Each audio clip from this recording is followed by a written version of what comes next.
Today, I'm going to present our reflection on the use of multisensory technologies to stimulate people, which led us to conceive the concept of Scenagram. First of all, I will tell you a story about our initial motivation that led us to multisensory interaction and then to Scenagrams. Thus, in the following parts, I will define what multisensory interaction and Scenagrams are for us. Then, I will present two computing systems from our previous projects that allow us to create multisensory interactions according to two different approaches. The first system uses the user's devices and integrates with the existing environment, while the second system is an autonomous portable device. Finally, I will conclude with some perspectives. Once upon a time, researchers wanted to develop multimodal cognitive stimulation exercises to help people with cognitive troubles. But doctors told them that the current system were not appropriate. They needed exercises based on activities of daily living, allowing patients to do the real gestures to favor the transfer of learning to increase neuropsychological performances. As an illustration, clicking a virtual button with a mouse involves different processes than clicking a real button with the hand. Our goal was so to create a new system. One day, researchers discovered multisensory interaction, and they understood, thanks to the literature, that multisensory interaction could reduce cognitive decline, correct and improve literacy skills, improve selective attention, and recall memories, among others. Multisensory interaction then appeared to be the providential solution to help with learning processes. Thus, our goal became the creation of a new system providing multisensory exercises. That is the end of my story.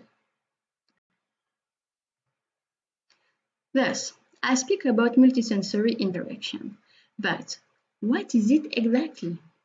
We learned from human-computer interaction that it is, in fact, the natural way for humans to communicate.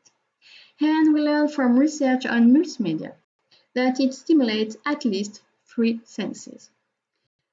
The stimulation is made by sensory effects, such as wine, water, vibration, light, sound, and so on. And the end user can interact with the system through sensors. The literature learned us that multisensory interaction has great potential in our context.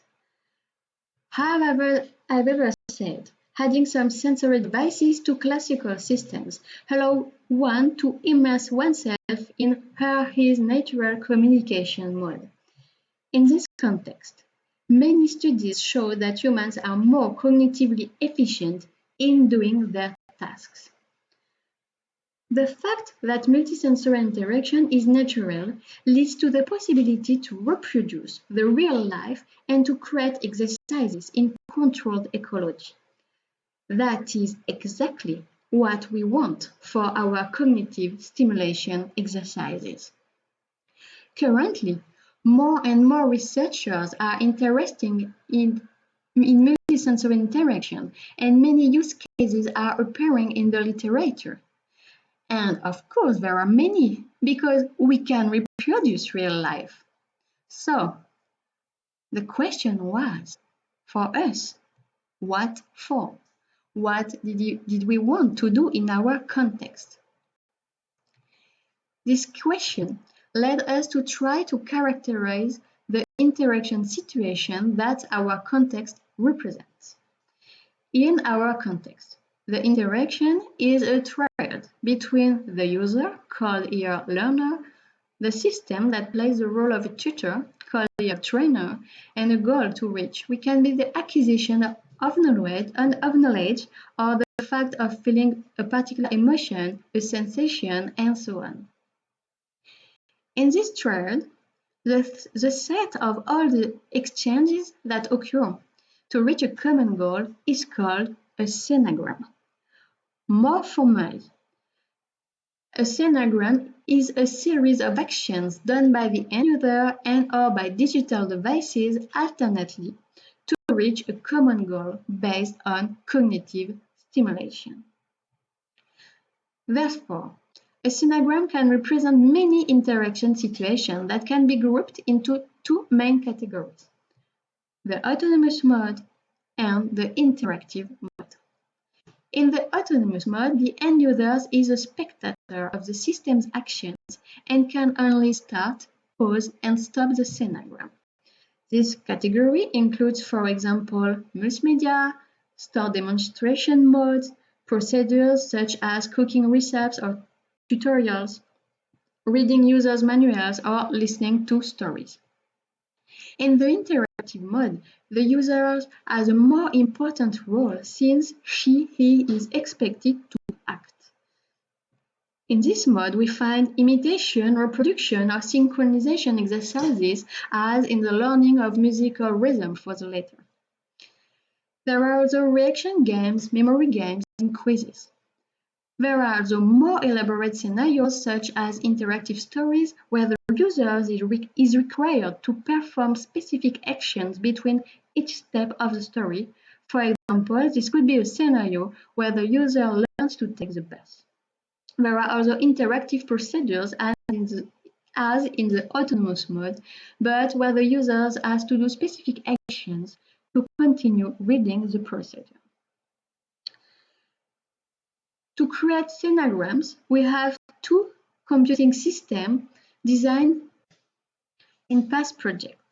The first of them is the architecture, which allows to make connection between digital devices and to make them compatible. This architecture provides Ambiprog, which is a visual program software. You can see on the video example of programming a small scenagram. When playing the scenagram, the robot says hello and at the same time raises its left arm. Then it waits for 1 second. Then it is written that the system will wait for me to press a stop button on a graphical user interface you will see just after. During this time, the robot performs a series of 5 left-right arm movements in the idea of saying hello by gesture with a pause of half a second between each movement. The robot will do that on a loop until I press the stop button. To play the Scenagram, it is required to start many programs. First of all, the Arco server. Then, a connector makes communications links between the involved program. Then, we start the graphical user interface where you can see here the stop button. And after that, we start a program, just here, that can send orders to the robot. Finally, we start an interpreter that will play the Scenagram. And you can see here the robot moving its arm, and you can see here that I click on the stop button. And that is finished.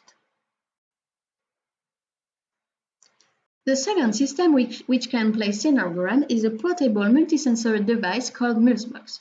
You can see on the video a demonstration of its capabilities, lights, sound that I cut because it's too loud and that prevents me to speak, but you can find this video on YouTube. You can see here some wine produced by a fan.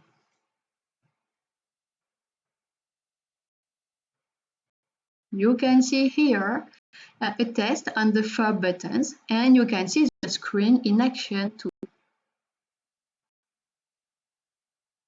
There are also 2 ultrasound sensors that we can use as buttons.